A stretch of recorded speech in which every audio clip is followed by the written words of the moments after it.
Hello guys, welcome to my YouTube channel best share analysis में आपका स्वागत है। तो चलिए आज हम बात करने वाले हैं लेटेंट व्यू एनालिटिक्स शेयर के बारे में। इसके Q4 के रिजल्ट्स अभी अनाउंस हुए हैं। तो चलिए अब हम समझते हैं लेटेंट व्यू एनालिटिक्स के रिजल्ट कैसे क्या है। पहले हम शॉर्ट में समझेंगे, उसके बाद इसकी ऑफिशियल PDF से देखेंगे। तो लेटेंट व्यू एनालिटिक्स की अगर बात करें तो इसका शेयर प्राइस 307.25 पे ट्रेड करके क्लोज हुआ, जो 16 रुपये 95 पैसे की बढ़त एक दिन में दिखाता है, जो कि 5.84% वन डे का होती है। तो चलिए समझते हैं।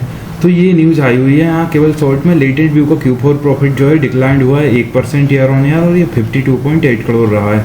रेवेन्यू बढ़ गया है 24% और 288.6 करोड़ हो गया है। एबिटा भी इंक्रीज हुआ है 23% ईयर ऑन ईयर और ये 67.5 करोड़ हो गया है। मार्जिन स्लाइटली फेल हुए 23.4% फ्रॉम 23.7% से। तो मार्जिन थोड़े से देखा जाए तो डिक्लाइन हुए हैं। और अब हम देखेंगे इसकी ऑफिशियल PDF में कैसा क्या है। इसकी ऑफिशियल वेबसाइट से यहाँ से करें हमने इसके रिजल्ट डाउनलोड और ये दिए हुए हैं रिजल्ट। हम पहले यहाँ देखते हैं डिविडेंड जैसा कुछ न्यूज़ दी हो तो, क्योंकि डिविडेंड का कुछ कहा नहीं जा सकता, कहीं भी ये लोग न्यूज़ दे देते हैं या कुछ ऐसा होना चाहिए कि आप PDF में यहीं देंगे या यहीं देंगे, ऐसा कुछ है नहीं।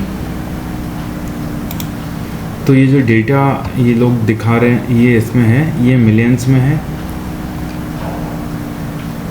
तो इनकम फ्रॉम ऑपरेशंस की अगर हम बात करें तो 1004.70 मिलियन की income from revenue from operations यहाँ रहा। इनकम फ्रॉम ऑपरेशन नहीं, रेवेन्यू फ्रॉम ऑपरेशंस। पिछले क्वार्टर में 1050.50 मिलियन का था रेवेन्यू फ्रॉम ऑपरेशन, तो उसके कंपैरिजन में डाउनफॉल है। पिछले साल इसी क्वार्टर में 978.68 मिलियन का रेवेन्यू फ्रॉम ऑपरेशंस था, तो उसके कंपैरिजन में तो बढ़त है। इस साल ओवरऑल 3975.43 मिलियन का रेवेन्यू फ्रॉम ऑपरेशंस रहा, जो पिछली बार 3471.25 का रेवेन्यू फ्रॉम ऑपरेशंस हुआ करता था। तो इसके कंपैरिजन में ग्रोथ है। अदर इनकम की अगर हम बात करें तो 193.89 मिलियन इस क्वार्टर में अदर इनकम रही, जो पिछले क्वार्टर में 143.67 मिलियन हुआ करती थी। पिछले साल इसी क्वार्टर में 181.98 की मिलियन की अदर इनकम हुआ करती है। तो अदर इनकम में हर जगह से ग्रोथ है। इस साल ओवरऑल 733.16 मिलियन की अदर इनकम रही, जो पिछली साल 607.95 मिलियन की हुआ करती थी। तो इसके कंपैरिजन में काफ़ी बढ़त यहाँ देखने को मिल रही है। टोटल इनकम की अगर हम बात करें तो 1198.59 मिलियन की टोटल इनकम रही, जो पिछले क्वार्टर में 1194.17 मिलियन की टोटल इनकम थी। पिछले साल इसी क्वार्टर में 1160.66 मिलियन की टोटल इनकम रही। तो इसके कंपैरिजन में यहाँ देखा जाए ग्रोथ है, इसके कंपैरिजन में भी ग्रोथ है। इस साल ओवरऑल 4708.59 मिलियन की टोटल इनकम रही, जो पिछले साल 4079.20 मिलियन की टोटल इनकम थी। तो इसे यहाँ से यहाँ देखा जाए ग्रोथ है। अब हम एक्सपेंसेस की अगर हम बात करें तो टोटल एक्सपेंसेस हम देखेंगे। टोटल एक्सपेंसेस 743.51 मिलियन के टोटल एक्सपेंसेस इस क्वार्टर में रहे, जो पिछले क्वार्टर में 784.41 मिलियन के एक्सपेंसेस हुआ करते थे। तो इसके कंपैरिजन में डाउनफॉल है एक्सपेंसेस में, अच्छी न्यूज़ है। और पिछले साल इसी क्वार्टर में 1061.49 मिलियन के एक्सपेंसेस थे, तो उसके कंपैरिजन में भी डाउनफॉल है। इस साल ओवरऑल 2996.80 मिलियन के एक्सपेंसेस रहे टोटल, जो पिछली बार 2808.82 मिलियन के एक्सपेंसेस हुआ करते थे। तो उनके कंपैरिजन में इस साल एक्सपेंसेस में ग्रोथ है। ये बहुत ही बेकार न्यूज़ है। प्रॉफिट बिफोर टैक्स की बात करें तो 451.08 का मिलियन का प्रॉफिट बिफोर टैक्स इस क्वार्टर रहा, जो पिछले क्वार्टर में 409.76 मिलियन का हुआ करता था। इसके कंपैरिजन में ग्रोथ है।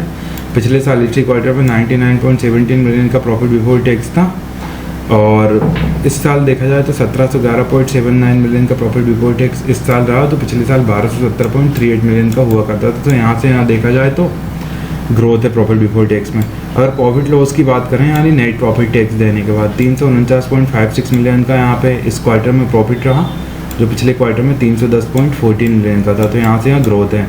पिछले साल इसी क्वार्टर में लॉस हुआ था, उसके कंपैरिजन में भाड़े बढ़ते, ये अच्छी बात है।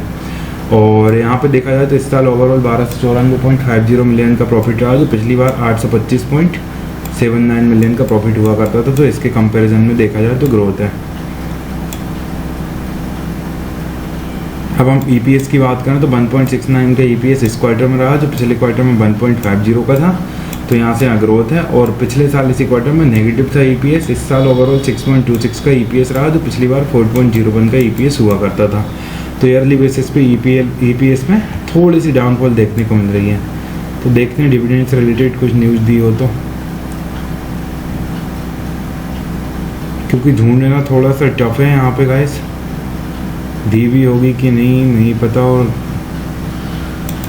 तो गाइस डिविडेंड से रिलेटेड तो कुछ न्यूज़ यहाँ देखने नहीं मिल रही है, तो हैं देखते हैं यहाँ पे। और एक बार पहले कभी फाइनल डिविडेंड इन्होंने दिया है क्या कंपनी ने, अगर इनकेस दिया होगा तो शायद होगा, एक बार और अच्छे से चेक कर, नहीं दिया। तो गाइस ये थे लेटेंट व्यू एनालिटिक्स के Q4 के रिजल्ट्स। इसी तरह और भी स्टॉक रिलेटेड न्यूज़ जानने के लिए हमारे चैनल को लाइक शेयर सब्सक्राइब करना ना भूलें। Thank you.